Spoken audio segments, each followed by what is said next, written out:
hiking up by Whiteface Mountain. I keep on hearing like some like a in the background. It was weird. It was like listening to samurai. My name is Chuck Larson. I'm the one of the founders of the Catskill Appalachian Research Collective. I got into Bigfoot years ago. I'm 54. It was back in the 70s when I first got interested in Bigfoot. Obviously with the Bigfoot four-wheeling truck, and then right around the time when Patterson Gimlin, I was I think in grade school when the first pictures of Patterson Gimlin film came out. Obviously, In Search Of was another caveat to me getting interested in Bigfoot, and then the $6 Million Man with that show with him versus Bigfoot when Andre the Giant played Bigfoot. So that's what got me kind of interested, and but just thinking that it was a mythical creature in California, you know what I mean? But then I think it was in 1977 or 1978. I live in Sussex County, New Jersey. There was an incident up here. It's at the Sykes family farm, and it was in Wantage, New Jersey, on Wolf Pit Road. There was an incident of a tall, hairy creature coming in to their farm, and basically, came in one night, and they had like a rabbit pen. It tore up the rabbit pen and like stole rabbits and killed a bunch of rabbits. The family was upset. They had all the neighbors kind of convene at the house the next night with their guns, and the thing came back and they started shooting at it. And obviously they didn't kill it, but they might have hit it. I don't know. But that made the local newspapers. So that kind of put it like in perspective, like, oh wait, this thing's not just in California. So that's what got me interested in Bigfoot.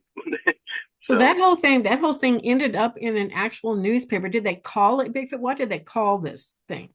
They call in New Jersey. They call Bigfoot Big Red Eye because of all the sightings they have. He's always the prominent feature besides being tall and hairy is the glowing red eyes that it has. Now they don't know if it's a reflection from flashlights, but they always say it's got glowing red eyes. So he got the nickname Big Red Eye. What year was that showed up in the newspaper? I want to say it was 1977 or 78, and it should have been in the New Jersey Herald. New Jersey, wow, that's amazing that it ended up in now. I don't know if you would see that in there or not. Yeah. I can send you the link or something like that just to see if you can find it. But it's and the odd thing is I don't know if you know Lou Dobbs, who just passed away. The Fox contributor, the one that had the Fox show. His property, he actually bought that farm, years and years and years ago, and they actually when a reporter from the paper, like 10, 15 years ago, asked Lou, he's like, hey, have you ever seen anything on your property? This is what your property is basically where this incident happened back in the 70s. So, but it's where that area is. It's probably 2 or 3 miles from the Appalachian Trail. So it's a really wooded area. I know Jersey gets a bad rap for being congested and full of people, but we do have some farmland, and we do have some. We'll call them hills. They don't really call them mountains out here. They're kind of like rolling hills. It's some nice protected land for, so some woods. Do you know if Lou Dobbs did indeed see anything there? Do you know how he answered that question? No comment.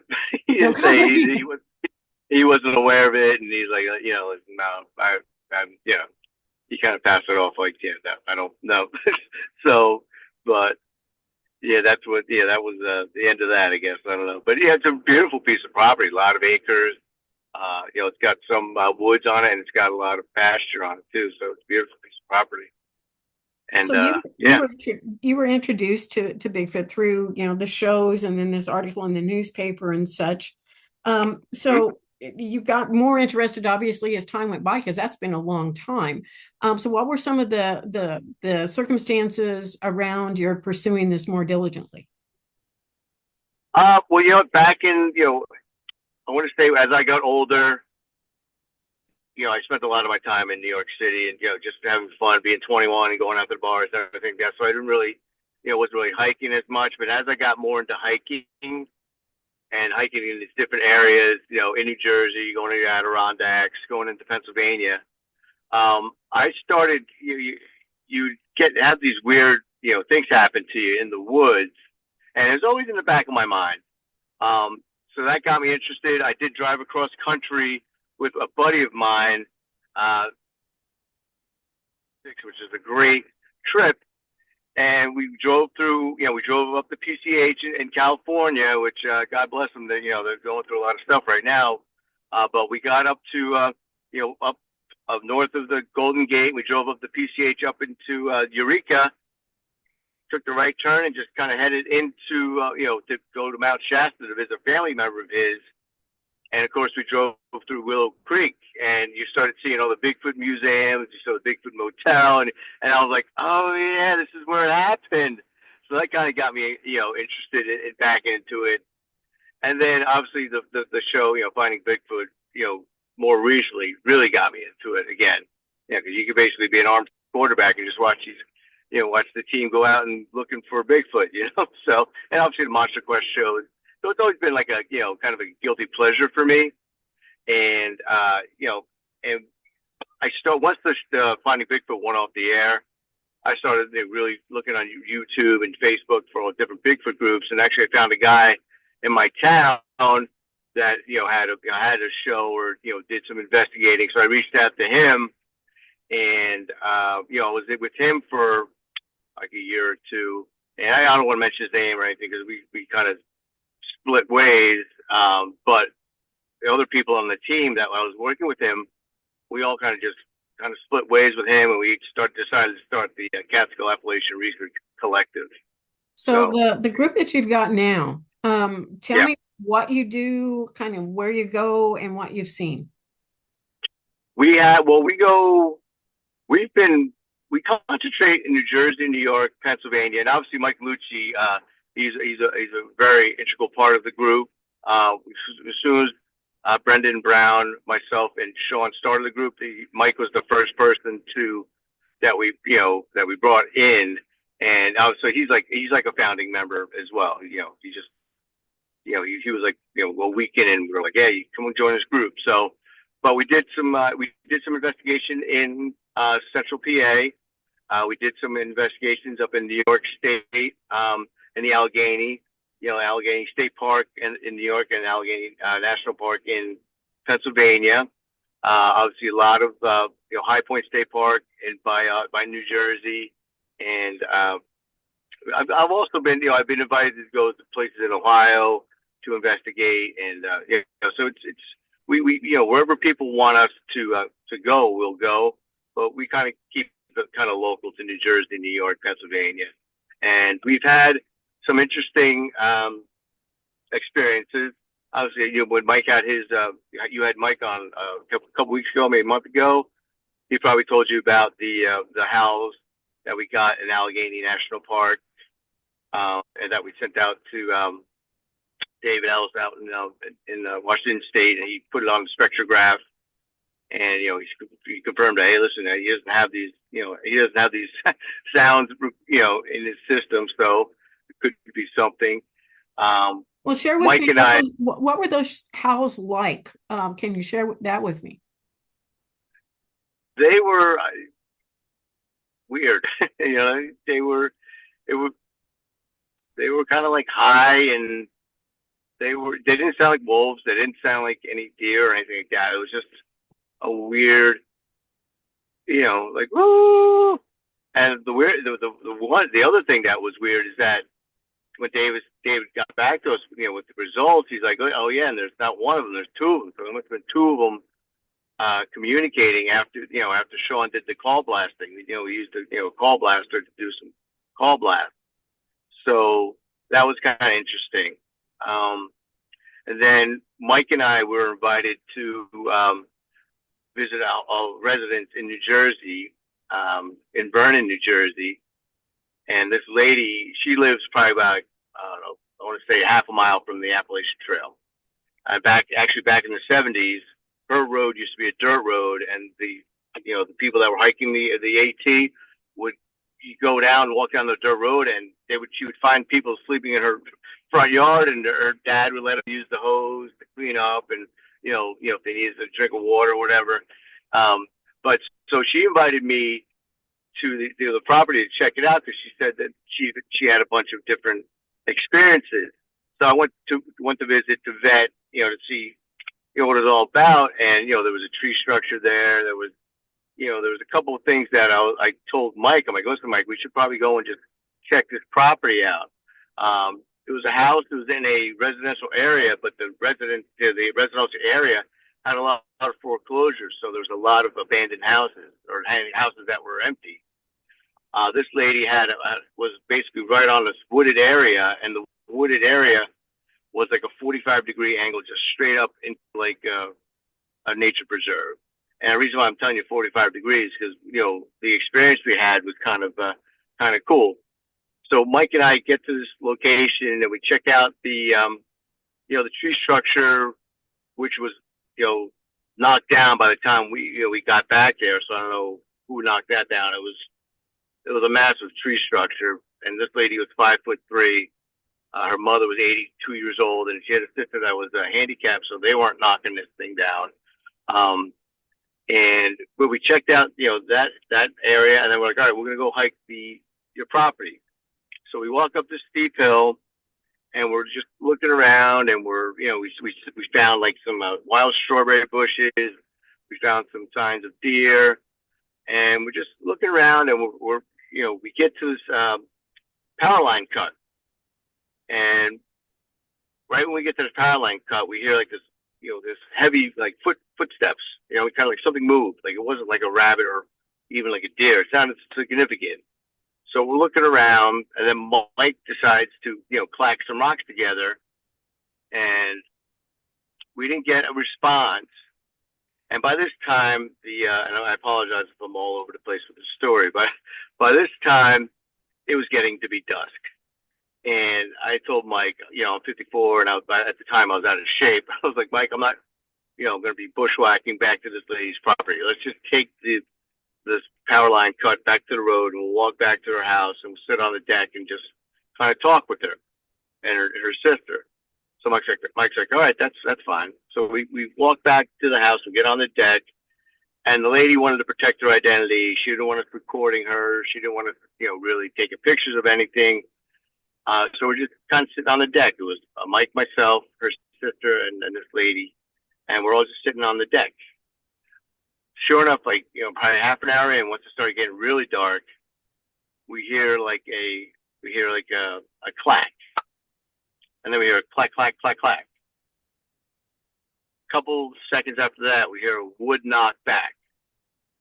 So I was like, Mike, you gotta start, recording, put this thing on, hide it. So we heard that. We continued to stay on the deck talking, and like half an hour later, we heard a tree get pushed down.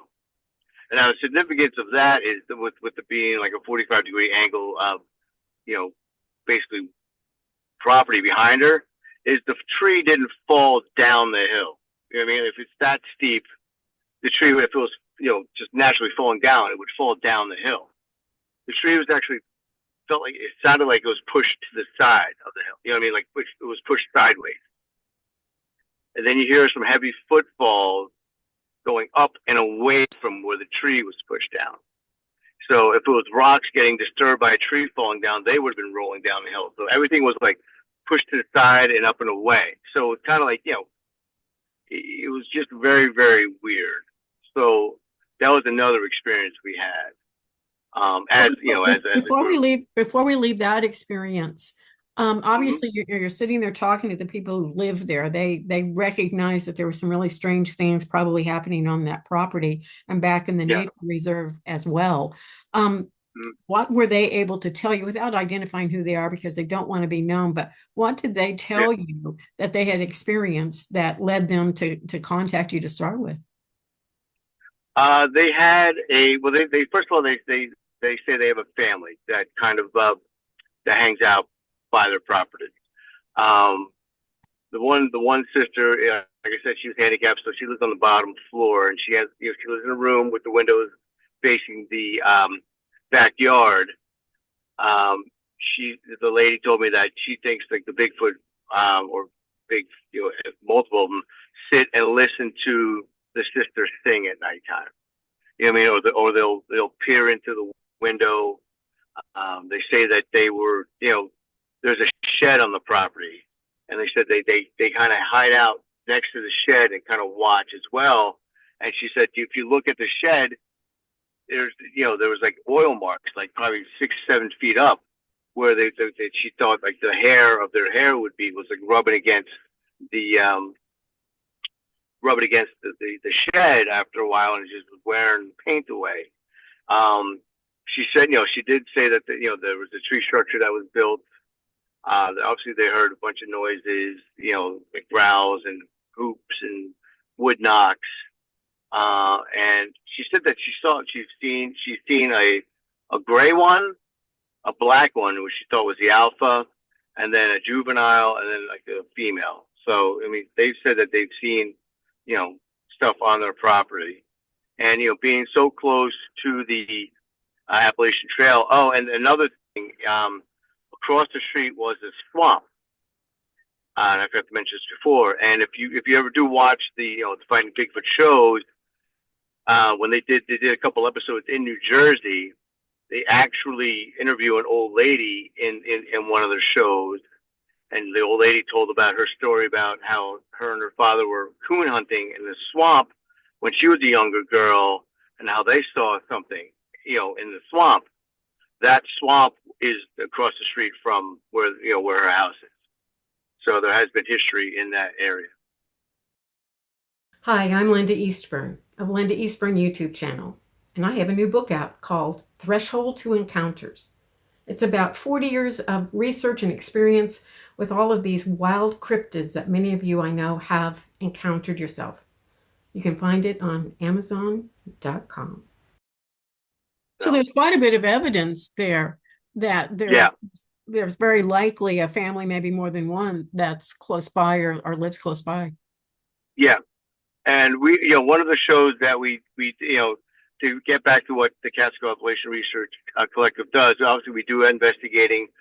We were on a tear where we did some filming of different locations.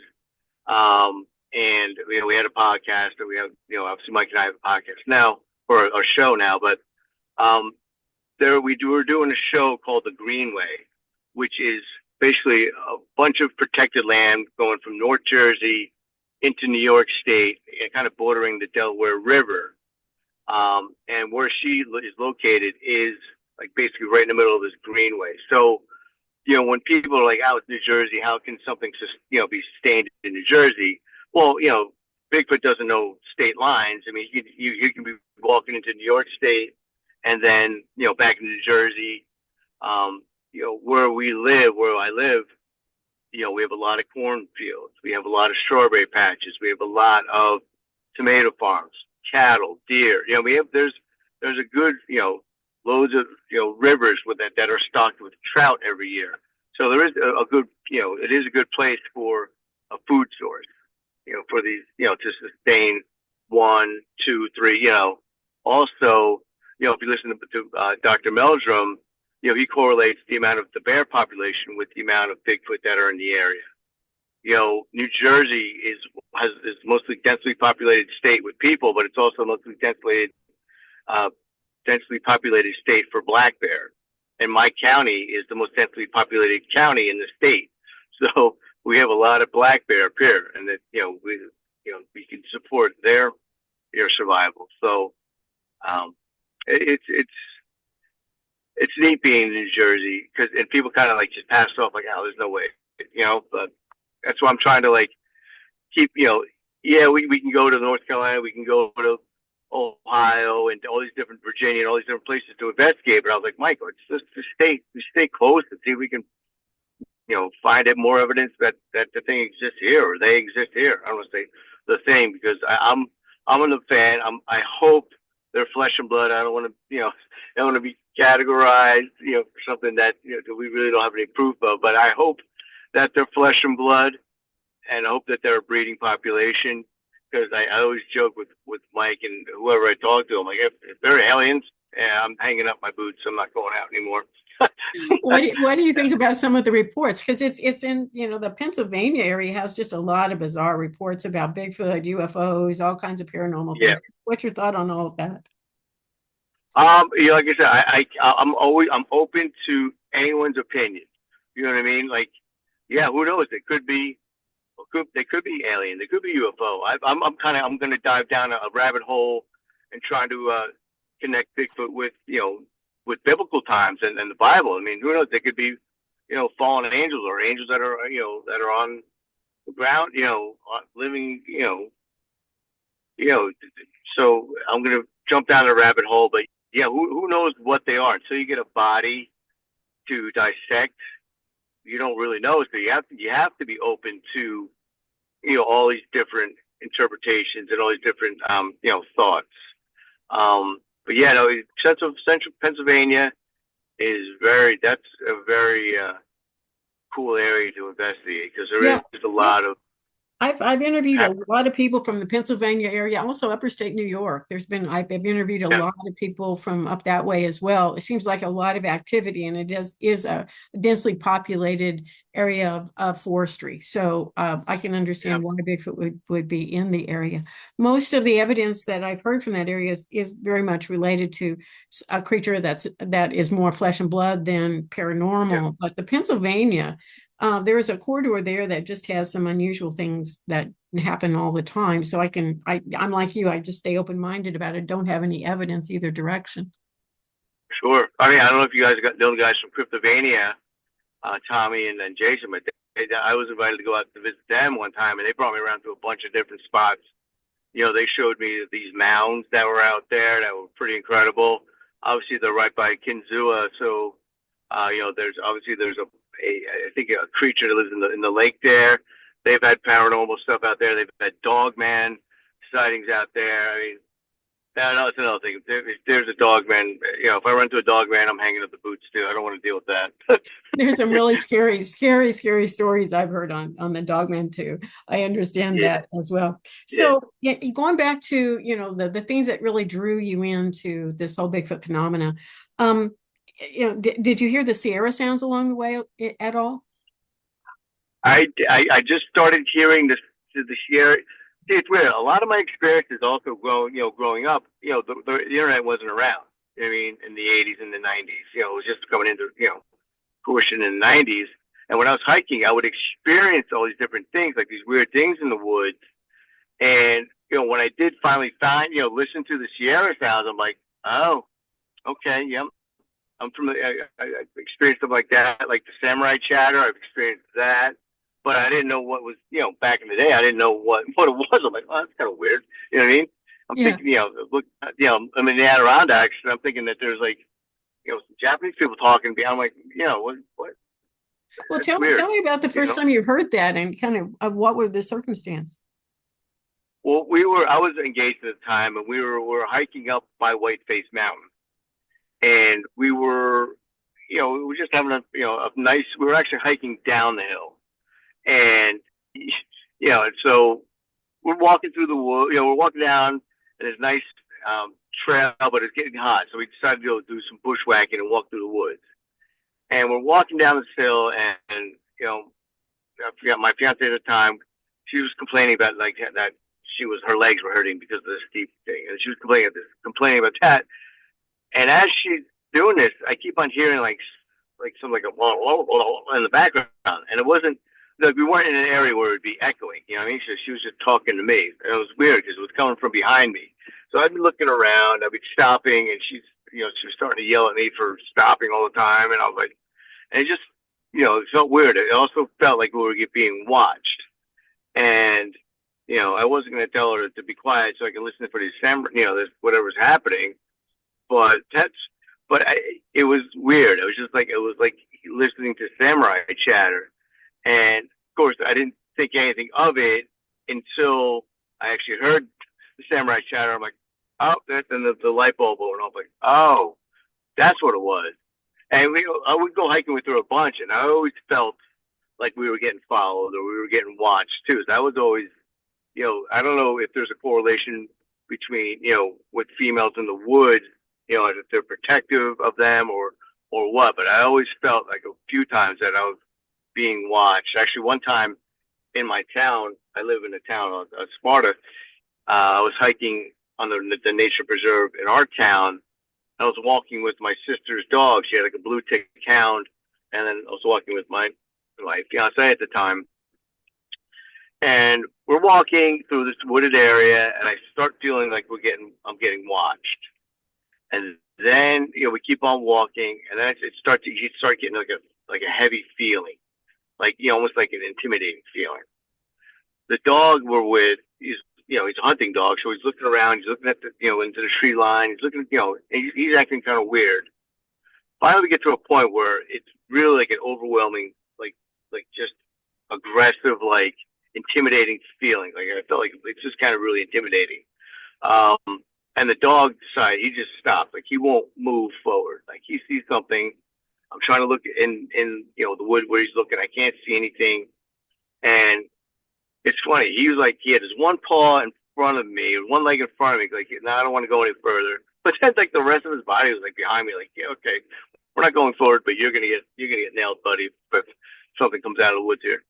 And it got to a point where I was just you just had that heavy feeling, and I'm like, let's turn around, and go back to the car. Like I didn't want to deal with it, and the dog was kind of freaking me out. So that was another experience that I had in the Sussex County area. Going back to those Sierra sounds that you heard, or that chatter that you heard in the woods, was that an isolated experience, or did you hear that more than once? Just that one time. Yeah, just that one time, and it was up, like I said, in the Adirondacks. And I've heard like other grunts and stuff like that, and but that was like the weird. It stood out to me because I'm like, it sounds like I'm in a Japanese movie. You know what I mean? You know what I mean? Or it sounds like you're in a kung fu movie. You know what I mean? It's weird. That was the only time, and it took me to hear the samurai chatter too. You'd be like, oh, yep, that's right. Did your girlfriend hear it too? Were you able to talk to her about it? Did she No, no, she did not, and that's why she was getting upset with me because I was always stopping, and I didn't really want to. Like, I didn't know what it was, so I didn't want to freak her out either. You know what I mean? I wanted to get her, get back down to where the car was and just, have it be that and just have and all the times we'd go hiking, I wouldn't, if I was starting to feel like kind of weird or like we were being watched, I wouldn't mention anything to her because I didn't want to get her upset or get her, freaked out. I can understand that. So you had a blue tick hound. My dad had blue ticks too. he would go hunting. Mostly he did squirrel hunting, and he also did coon hunting too. So I'm real familiar with those. So your dog sensed something, and you recognized that there was something going on with your dog, and so you turned around and went back. And was that the only time your dog behaved that way? Well, that was actually my sister's dog, and I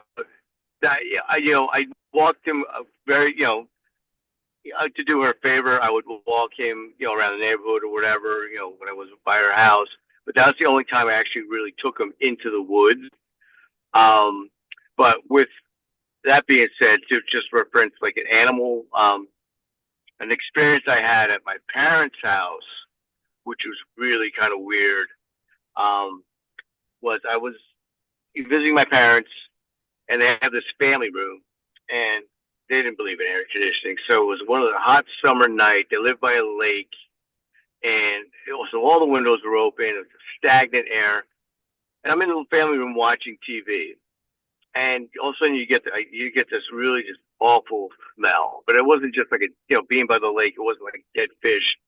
It was like dead fish plus urine plus fecal plus just BO. But it just was an old garbage. It just was an awful, awful, awful smell. So I'm smelling it, and then I'm like, but it's too hot to like close the window. So I'm like just dealing. I'm watching TV, but it was like probably like 10:30, 11 o'clock at night. So I'm watching TV, and I get the feeling that again I'm getting watched. So I keep on looking out the window, and I don't see anything. I go out to the deck. I look to see where the window is, for the house. And of course, my parents don't have a light to that part of the house, so I couldn't see anything. So I'm sitting there for like another hour, and finally I turn off the TV, and I'm just kind of sitting there, and still feeling like I'm getting watched. I go over to one of the windows, and the cat my parents had, her name was Muffy, uh, walked over to the window with me, and the cat started hissing at the window, like just like really like haunched up. And I was like, what's going on? There's there's a window with a screen, and I couldn't see anything out. I don't know what was going on. So the cat was really freaked out. So I'm like, weird. So I go back to watching TV, and I just turn off the lights, and I just was like, you know what? I don't care what's out there. Sure enough, like another, maybe 20 minutes after that, the cat where I was sitting was right against the wall to the outside of the house. I heard a huge, like just massive, like punch, like something hit the side of the house where I was sitting, like loud, like bam. And then I heard boom, boom, boom, like footfalls. And I go to run out the front door to see what the hell it was. Heck, it was, and I couldn't see anything. But the fact that the cat was, physically upset and hissing at this thing or whatever it was, and then I get this punch of this wall, this hit of this wall. That kind of freaked me out too. And of course, going in, being able to look at the BFRO database, once I was able to get access to the internet and find those pages, I found a report where someone said that they were sitting in their house and they got something hit the side of their house. It was looking in the windows all the time. So, like I said, if I had access to this information, 30 years ago, then yeah, I was like, oh yeah, I had this experience. I was just kind of figuring out now like, what the experiences I've had over the years. Yeah, a lot of people seem to they play catch up, They were in close proximity from all the evidence they were experiencing, didn't see a visual necessarily to identify what it was. Sometimes they do and they don't know what they're looking at. But then later on it all comes back, it comes clear. Have you ever been in a situation where you felt like you were in any kind of danger? Just the time with the dog. Like I said, and I was being probably more protective of, my say, but it wasn't like imminent danger, like, something was throwing stuff at us or something was like charging us or anything like that. But that's like the feeling that was like the most overwhelming feeling of like intimidation that I've ever felt. Yeah, no, it's, and the weird thing is too that,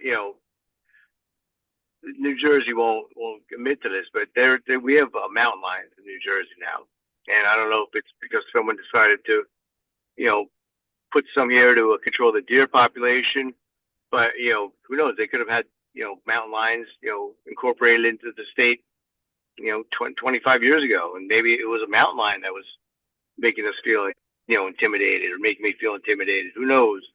But yeah, no, that was the only time like where I actually felt like fearful. I always joke like being in this close. I live like an hour from Manhattan, 55 minutes from Manhattan, and I always joke. I'm like I feel more comfortable. At a time I felt more comfortable being in the South Bronx or like Brooklyn at 2 a.m. than I did in the woods. You know what I mean? So but yeah, now I'm a little more comfortable now being in the woods. So now I'm not as fearful. So because to say that I'm an investigator is I'm a fanboy at heart. Like I'm just a Bigfoot fan, and I just love want to go out and experience Bigfoot, whether it be finding tracks or hearing knocks. As far as like and obviously I've learned over the years what to look for and how to kind of debunk stuff.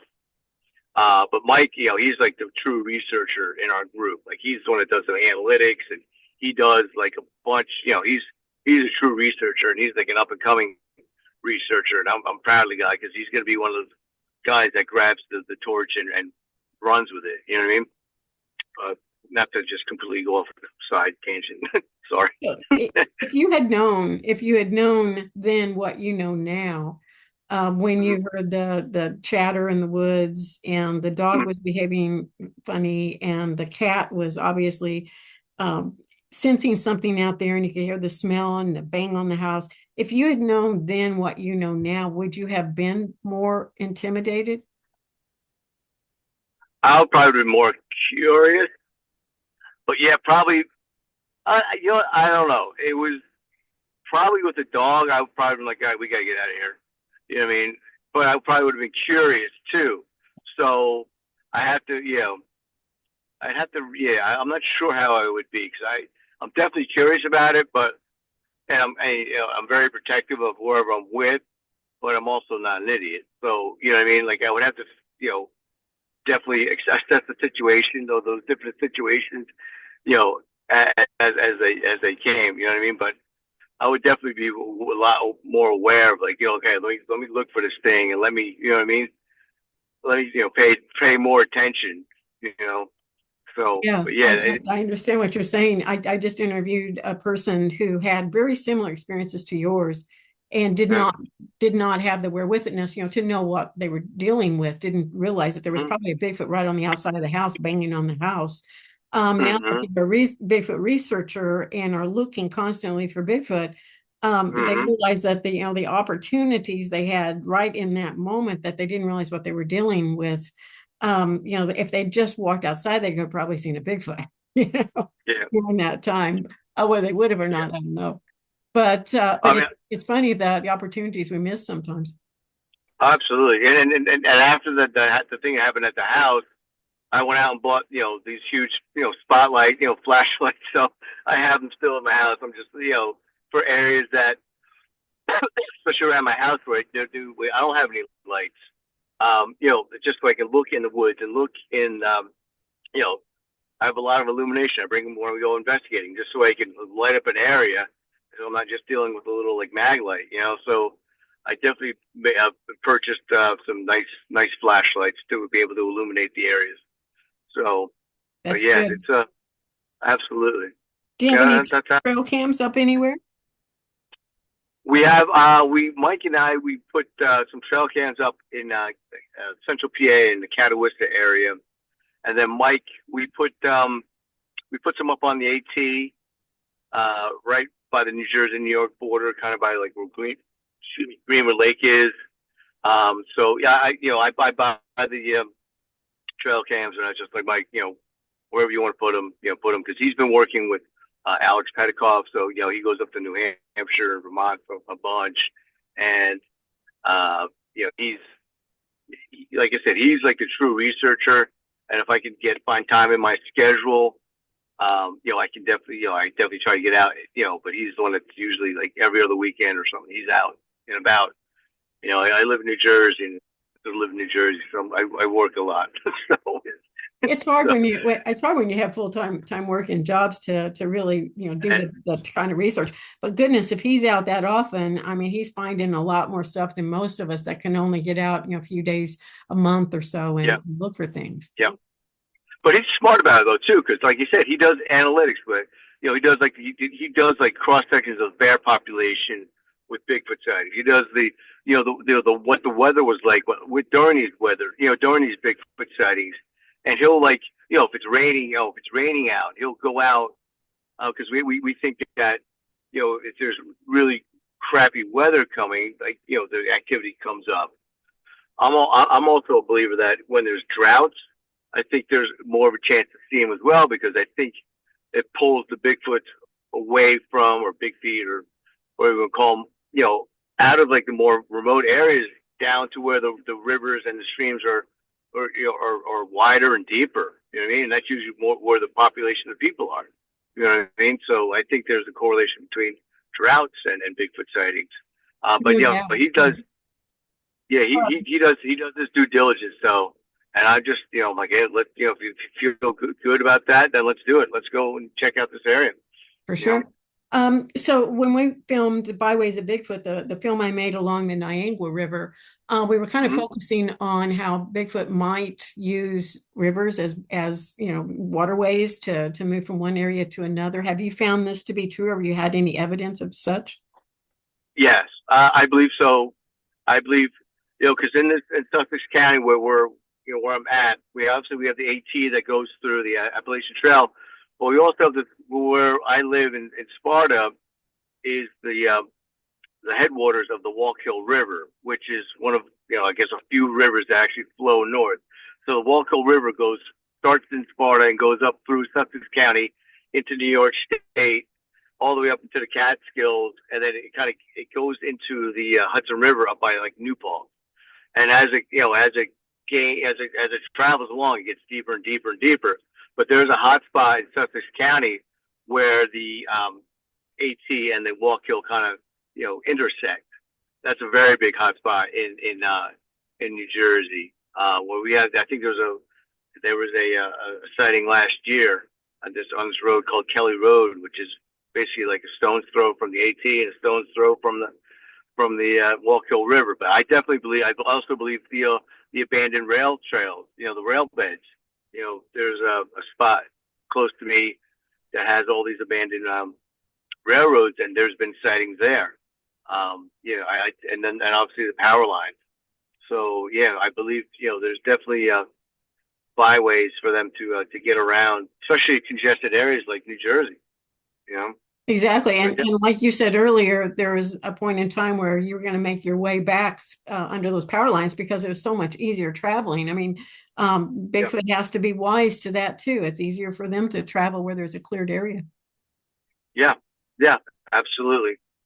But yeah, no, I definitely think they use the streams and the rivers and whatever they have to, so they don't have to go walk down Main Street.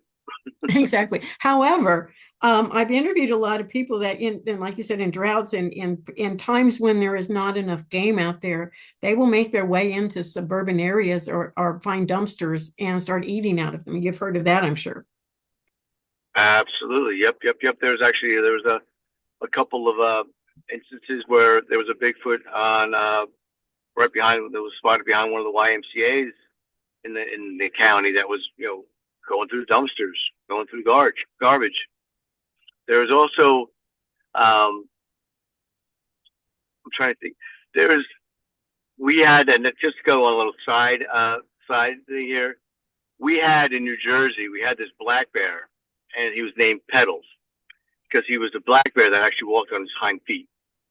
And he would, because I guess his arms were crippled, he got hit by a car or something. And this bear used to go through the garbage and kind of pick. And I always thought that, hopefully thinking that maybe like the Bigfoot family kind of took this bear in, taught him how to walk on his hind legs, and taught him how to like go through garbage.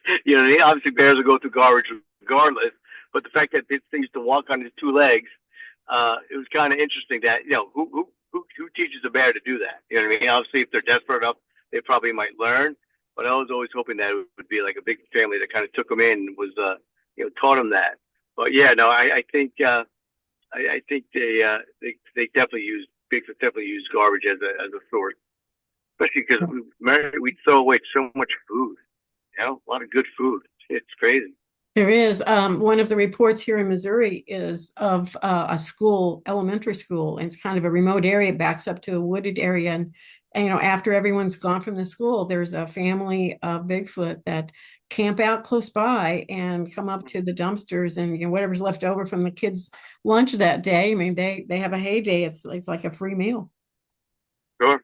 And the lady that the property I was telling you about that we visited, she's right down the street from two schools.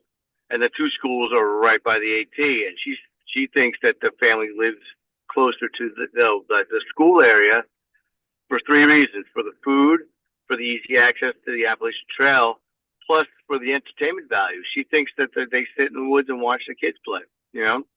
I've heard that before. They enjoy watching people.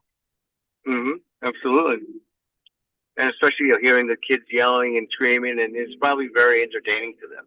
Yeah, so, exactly. I could definitely see them, families spending time by schools. Plus, it's safe. I mean, they're not have to worry about getting hunted there. You're not going to be hunting deer by a schoolyard. Yeah, You know? children are safe. They don't feel intimidated probably by children or women as Yeah, much. So they get closer. They're willing to get closer to them. What about caves? yeah. I don't know if you have many caves in that area. Here in Missouri, we have a lot of caves, and people are suspicious that Bigfoot hides out in caves or kind of maybe even makes their way through cave systems. What do you think about that? I definitely believe that. I think we do have some cave systems. We also had a lot of mining up in Sussex County, iron ore. Like Edison had a one of his mines up here. He was out of West Orange where he developed the light in Edison, New Jersey. But his iron ore mine, was up here in Sparta, Ogdensburg area, and there's other mines that they could use as well. And I do believe there is. We have it's not as probably as expansive as your cave system, but we do have caves as well. I don't know how far they can travel to them. Maybe they just use them for like for a place to hang out and get out of the weather. But yeah, I definitely believe that they use those cave systems too. Absolutely, because I think there's a bigger population than people are saying, and I think the reason using cave systems, using all these rail abandoned trails, there's a reason why they're not getting spotted all the time. It's because there is other options besides, like I said, walking down Main Street to, you know what I mean? You need two things for a sighting. You need the Bigfoot to be there, and you need someone to look at it. So if they're spending time where people aren't at, then yeah, you're not gonna have any sightings. So How, in- that how, makes intel sense. how intelligent do you think Bigfoot is? I think they're pretty intelligent. I believe, yeah, I think they are. Their survival skills are probably really, really good. I think the way they communicate is, I believe they can communicate with each other. I don't think they can start fire, but I definitely think they know what to eat, what not to eat, how to make it happen, how to make some type of, weapon or something to, to kill something. I think they can, you know, basic tools, even if it's just a rock. I don't think they're making like hammers, but I think they can know, they can use this, big tree branch to, kill something. Yeah, no, I think they're very intelligent though. Yeah, I think they're probably pretty bright too. The Native Americans talk about the legends passed down, talk about having relationships with these communities of Bigfoot. They all have a specific name that they call them and just a lot of stories out there. Have you ever gone that route to understand kind of the relationship in the past that maybe the natives had with Bigfoot? There's so many rabbit holes you can jump down in this community and this this Bigfoot phenomenon. I have definitely, what I appreciate the fact that the Native American stories on the east and the south are similar to the Native American stories in the west. Um, Jamie King, I'm a fan of his. He lives in Pennsylvania, or I think Pennsylvania or Ohio, but I saw him speak a couple of times, and he referred to how the Lenape Indians started in New Jersey and then made their way west to through Pennsylvania and to Ohio, and how their ideas of Bigfoot and their folklore of Bigfoot kind of help it expand the Bigfoot knowledge out to Pennsylvania and Ohio, but I think you know that's one thing that besides going down the rabbit hole with the Bible, I definitely want to do more research with the Native Americans because it is just it's so interesting. You know what I mean? Yeah, they And have like I said, a lot of insight, and years of folktale, like you said, lots of legend with that, lots of information mhm. that I think could be very, very important. So, if you were going to give advice to a new Bigfoot researcher going out there, boots on the ground, what would you tell them? I would tell them to find someone that you trust to go with you. First off, I would because you heard that story about Washington, with the the researchers that just passed away. I would definitely tell them to get some knowledge in survival skills and camping skills, and don't just go out in the woods. Make sure you're prepared, and I would tell them just be patient. You know, be patient. Sitting in the woods, 2 o'clock in the morning when it's kind of cold out, it gets boring and it gets frustrating. But you know what I mean. You got to do it. You know what I mean. It's not. You're not going to go walking out the woods first night and hear something. You know what I mean. I'm going to tell. I would tell them not everything is Bigfoot. You know what I mean. I remember the first couple of times I was going out and you hear, walnuts falling from the trees, or you hear like just different things in the woods. That's not a Bigfoot. You know what I mean? You got to do your due diligence. Learn the owl calls, learn the different wildlife in the area, what the sounds they make at night, and the sound, the way they sound, and when deer are rutting, listen to hear what that sounds like. To hear them running through the woods. This way, you can kind of be more knowledgeable, and you're not just I heard this and it's a Bigfoot. You know what I mean? It's like, no, yes and no, maybe. So, but the basic thing is just be patient and just enjoy the experience. I've, since I became, back, started with this Bigfoot community, I've had so many different opportunities to meet a lot of great people. Meeting Ken Gerhardt and, seeing him speak a couple of times. And it was funny. He came to New Jersey and he did a conference in New Jersey, in Central Jersey. So I went down to visit him, and I've met him before a couple of times.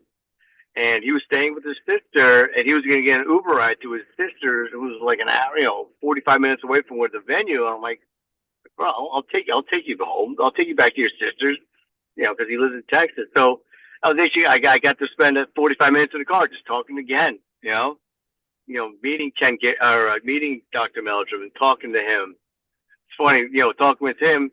I have this man that's just so knowledgeable about Bigfoot and the anatomy and everything like that. And the first time I talked to him, I was talking about his experience at a conference where he got a flat tire. He had to buy the rental company he had, wouldn't pay for the rental tire, pay for the new tires, and all, so. And then the second time I was talking about his health. So it's like, you get these experiences to talk to these people, and it's just a great time. I got the opportunity to talk to Bob Gimlin through a not a Zoom meeting, but like a video call, which was pretty amazing. And Amy Boo, I'm sure invited me onto that, to this call, and I'm like, wow, this is amazing. And of course, we're not talking Bigfoot. We're talking about his ranch and his horses and stuff like that. But just to talk to him, it's incredible. So you just gotta appreciate, enjoy the experience. There's a lot of great people. There's also a lot of idiots, a lot of narcissists in this community too. So just take everyone for a grain of salt, and just enjoy yourself. That's what I would tell people. It's an interesting topic. A lot of people getting into it these days. It's a pretty healthy thing to do, to just go out in the woods and enjoy yourself and look for Bigfoot and be safe in the process. But I agree. It's fascinating, and the people you meet, the things that you come in contact with, just be really, really interesting. I'm going to go ahead and end our interview today. Thank you so much, Chuck. I really appreciate all the information that you gave me. Thank you so much for having me on. And once again, it's an honor, and I appreciate you having Mike and I on. And obviously, if you could, I don't know if I can do like a selfless plug, but if you could check out our new show, Bigfoot Journal, that'd be amazing on the Untold Radio. Tell people how to get in touch with that. Where do they need to find you? Okay, so the show Bigfoot Journal is on the Untold Radio Network, which is Doug Hychek's radio, channel. And it's called the Bigfoot Journal. We are on. We pre-record, but it's a bi-weekly show. We do it, we actually changed from a Sunday. We're doing it now on Tuesdays at like 8 o'clock, 8:15. And that's a great way to see, Mike's research. We break down, we scour the internet, and we scour YouTube, and we try to find videos, try to find stories. We're on Reddit all the time, just trying to find stories, and then we report on it. We try to keep, basically current events of the Bigfoot community. We have a tech section where we talk about different new things coming out that we can help, investigate. And we try to also do the most recent Bigfoot sightings and talk about them. But that's That's, that would be great if people could tune into that. We have our Facebook group is the Catskill Appalachian Research Collective on Facebook. You can join us. We are affiliated with Gwen Purcell with Got Knockers. She's a very big member of our group. She has a new magazine now called Strange Knox, which is really, really amazing. Proud of her.